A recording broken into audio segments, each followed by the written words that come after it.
নমস্কার বন্ধুরা, কেমন আছেন সবাই? রত্নাস কিচেনে আপনাদের স্বাগত। সকলকে জানাই হ্যাপি নিউ ইয়ার। নতুন বছরের প্রথম ভিডিও নিয়ে চলে এলাম। আজকে রেসিপি নিরামিষ বিরিয়ানি। পেঁয়াজ রসুন ছাড়া এত সুন্দর যে নিরামিষ বিরিয়ানি খেতে হয়, তা খেলে আপনারা বিশ্বাস করবেন না। আশা করি আজকের এই রেসিপিটা আপনাদের ভালো লাগবে। যদি ভালো লাগে লাইক, কমেন্ট, শেয়ার করতে ভুলবেন না। আর আমার চ্যানেলটিকে সাবস্ক্রাইব করে পাশে থাকা বেল আইকনটি প্রেস করে দিবেন, তাহলে আমার নিত্য নতুন ভিডিও সবার প্রথম পেয়ে যাবেন। যারা ফেসবুক থেকে আমার ভিডিওটি দেখছেন, যদি ভালো লাগে আমার পেজটিকে ফলো করে দিবেন। তো চলুন, নিরামিষ বিরিয়ানিটা কিভাবে তৈরি করলাম সেটাই এখন শেয়ার করব। এখানে আমি বাসমতি রাইস নিয়েছি। আমি কিন্তু এটা খোলা বাসমতি রাইসটা নিয়েছি, প্যাকেটের বাসমতি রাইস নিইনি। এটাকে আমি ভালো করে ধুয়ে 1 ঘন্টার মতো এইভাবে জলে ভিজিয়ে রেখে দিয়েছিলাম। আর এদিকে আমি জল বসিয়ে দিয়েছিলাম, আর জলের মধ্যে আমি দিয়ে দিচ্ছি কিছুটা গোটা গরম মশলা, একটা স্টার ইনিংস আর তেজপাতা। আমার কাছে সাজিরে নেই বলে আমি সাজিরে দিতে পারিনি। আপনাদের কাছে সাজিরে থাকলে একটু জলের মধ্যে সাজিরে দিয়ে দিবেন। তো জলটা আমার খুব ভালো করে ফুটে উঠেছে। এখন আমি 1 টুকরা লেবুর রস এর মধ্যে দিয়ে দিব। এতে কি হবে, এই রাইসটা খুব ঝরঝরে হবে। রাইসের মধ্যে আমি লবণটা পরিমাণ মতো দিয়ে দিয়েছি। রাইসটা আমি দিয়ে দিয়েছি, দেখুন। এখন আমি এই রাইসটাকে 90%-এর মতো রান্না করে নেব। পুরোপুরি রান্না করব না, কারণ তারপর কিন্তু এই রাইসটা আবার দমে যাবে। আপনারা অনেকেই জানেন বিরিয়ানির ভাতটা কিভাবে তৈরি করতে হয়। যারা জানেন না তাদের জন্য বলে দিচ্ছি। 90% রান্না করার পর আমি কিন্তু এই ভাতটা জল ঝরিয়ে নেব, আর বাকিটা দমের পুরোপুরি সেদ্ধ হয়ে যাবে। এখানে আমি একটা মশলা তৈরি করে নেব। তার জন্য আমি এখানে বড় চামচের 3 চামচ কিন্তু টক দই নিয়ে নিয়েছি। আর টক দইটাকে কিন্তু আমি খুব ভালো করে ফেটিয়ে নিয়েছি। এখন আমি এর মধ্যে দিয়ে দিব 1 চামচের মতো আদা আর কাঁচা লঙ্কা বাটা, আর দিয়ে দিব 1.5 চামচের মতো ধনের গুঁড়ো,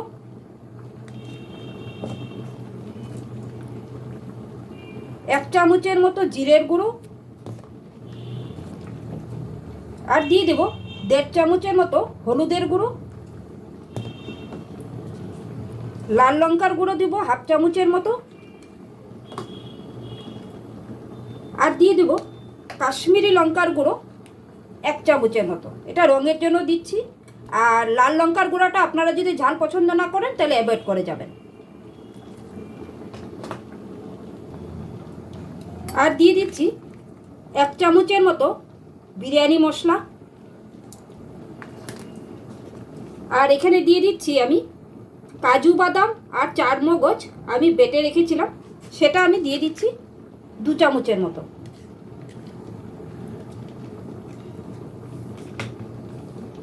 আর এখানে দিয়ে দিচ্ছি গোলাপ জল 1 চামচের মতো, কেওড়া জলও দিয়ে দিচ্ছি 1 চামচের মতো,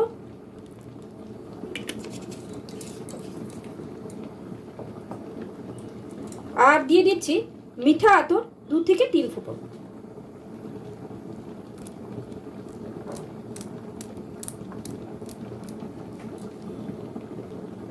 এখন আমি এই সব মশলাগুলোকে একসাথে খুব ভালো করে মিশিয়ে নেব।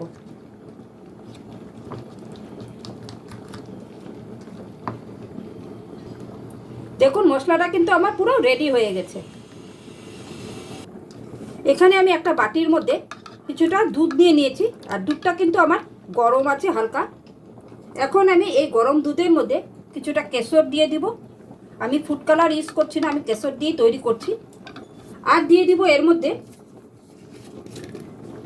আমি 2 চামচের মতো কেওড়া জল,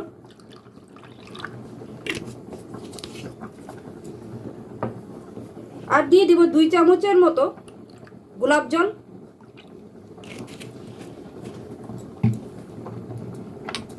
আর দিয়ে দেব 4-5 ফুটা মিঠা আতর।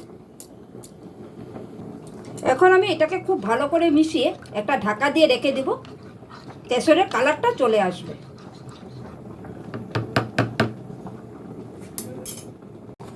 এদিকে আমার ভাতটা কিন্তু হয়ে গেছে, দেখুন 90%-এর মতো কিন্তু কুক হয়ে গেছে। এখন আমি এই জলটা ঝরিয়ে নেব।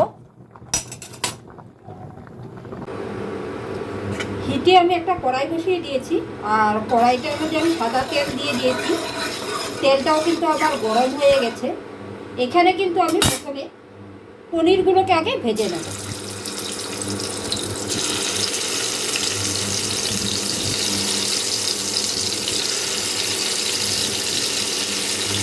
আর পনিরগুলোকে দেখুন আমি একটু কিন্তু বড় বড় পিস করেছি, কারণ বিরিয়ানিতে দিব, তাই পনিরের পিসগুলো একটু বড় রেখেছি। আপনারা আপনাদের পছন্দ মতো পিস করে নেবেন। পনিরগুলোকে আমি একবার উল্টে দিয়েছি, দেখুন হালকা বাদামি কালার হয়ে এসছে। এখন ওই পিঠটা একটু হালকা লাল হয়ে আসলে আমি পনিরগুলোকে তুলে নেব। পনিরগুলো আমার ভাজা হয়ে গেছে। এখন আমি পনিরগুলোকে সব এক এক করে তুলে নেব।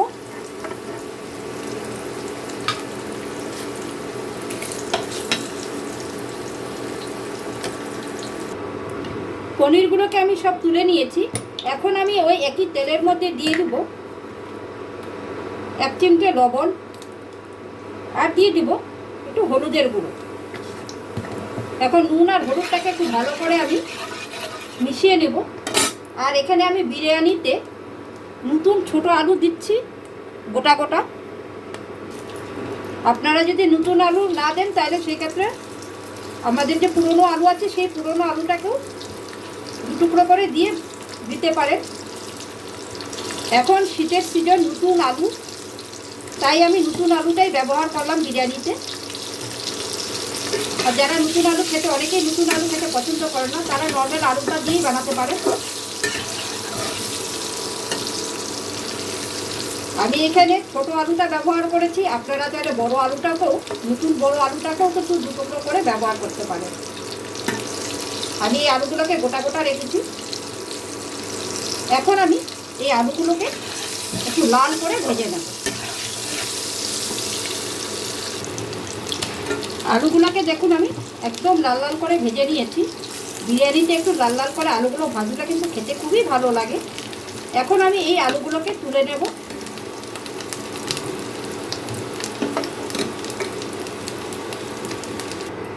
আলুগুলোকে আমি সব তুলে নিয়েছি। এখন আমি ওই একই তেলের মধ্যে আমি কিছু ফুলকপি ভেজে নেব। এখন শীতের সিজন, এই ফুলকপি দিয়ে কিন্তু বিরিয়ানির মধ্যে দিলে খুবই ভালো লাগে খেতে। আমি এখানে আলু, ফুলকপি আর পনির দিয়ে এই নিরামিষ বিরিয়ানিটা তৈরি করছি। আপনারা চাইলে কিন্তু এই ফুলকপির পরিবর্তে সয়াবিনও দিতে পারেন। তবে এখন শীতের সবজি, তাই আমি শীতের সবজি দিয়েই এই নিরামিষ বিরিয়ানিটা তৈরি করলাম। এখন ফুলকপিগুলোকে আমি একটু হালকা লাল করে ভেজে নেব।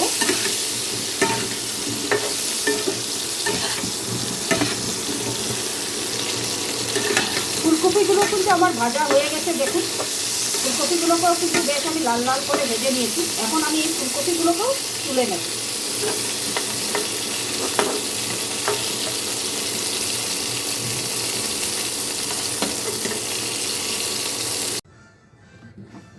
এখানে আমি হিটে একটা কড়াই বসিয়ে দিয়েছি, আর তার মধ্যে দিয়ে দিয়েছি আমি 2 টেবিল চামচ সাদা তেল।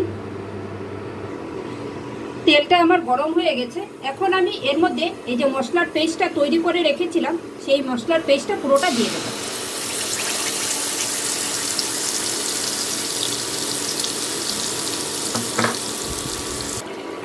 মশলাটা আমি পুরোটা দিয়ে দিয়েছি। এখন এই মশলাটাকে আমি এই তেলের সাথে খুব ভালো করে কষিয়ে নেব।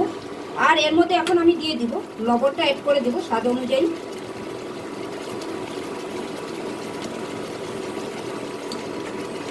এখন এটাকে আমি খুব ভালো করে কষাবো যতক্ষণ না মশলা থেকে তেল ছেড়ে দিই। এখন আমি ঢাকাটা একটু তুলে দিচ্ছি।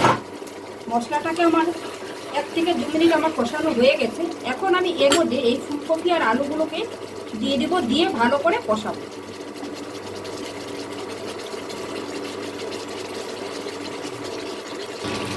ফুলকপি আর আলুটাকে খুব ভালো করে আমি মশলার সাথে মিশিয়ে নিয়েছি। এখন আমি এইভাবে এটাকে 2 থেকে 3 মিনিট ভালো করে কষিয়ে নেব। বন্ধুরা, বিরিয়ানিতে কিন্তু বেরেস্তা দিতে হয়। তো নিরামিষ বিরিয়ানিতে তো আর পেঁয়াজ দেওয়া যাবে না। তো আপনারা যদি বেরেস্তা ব্যবহার করতে চান সেই ক্ষেত্রে আপনারা বাঁধাকপিটাকে ঝিরি করে কেটে বাঁধাকপিটাকেও বেরেস্তা হিসাবে ব্যবহার করতে পারেন। তো আমি আজকে বেরেস্তা ছাড়াই এই বিরিয়ানিটা তৈরি করছি। এখন আমি একটু আবার ঢাকা চাপা দিয়ে দিব, দিয়ে এটাকে একটু কষিয়ে নেব।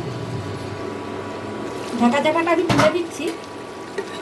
দেখুন মশলাটা কিন্তু আবার খুব সুন্দর করে কষানো হয়ে গেছে। এই মশলার মধ্যে কিন্তু আমি একটু জলের ব্যবহার করিনি। এখন আমি এই যে পনিরটা যে ভেজে রেখেছিলাম সেই পনিরটা দিয়ে দেবো, দিয়ে খুব হালকা করে একটু নাড়াচাড়া করে দেবো, নাহলে কিন্তু পনিরগুলো ভেঙে যাবে। তো আমার গ্রেভিটা কিন্তু হয়ে গেছে ফুলকপি আলু পনির দিয়ে। এখন আমি বিরিয়ানিটা লেয়ারিং করব। বিরিয়ানি লেয়ারের জন্য আমি এরকম একটা সসপ্যান নিয়ে নিয়েছি, আর সসপ্যানের নিচে কিন্তু প্রথমে আমি একটু ঘি দিয়ে নিয়েছি ভালো করে, আর কয়েকটা তেজপাতা বিছিয়ে দিয়ে দিয়েছি। ওগুলো আমি অফ ক্যামেরায় করে নিয়েছি বন্ধুরা, এগুলো আপনারা সবাই জানেন। প্রথমে ঘি দিয়ে তার উপরে তেজপাতা কয়টা দিয়ে আমি প্রথমে একটা লেয়ার ভাত দিয়ে দিয়েছি। এখন আমি এই ভাতের উপরে দিয়ে দিব এই আলু পনিরের গ্রেভিটা।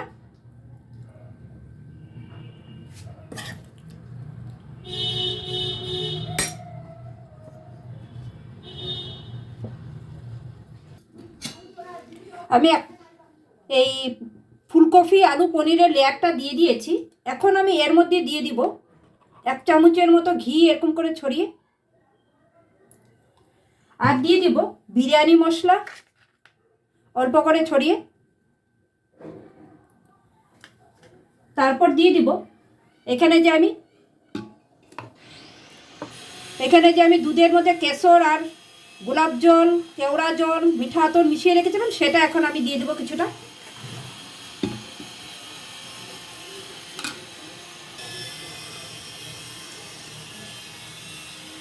এখন এর উপরে আবারও আমি একটা ভাতের লেয়ার দেব।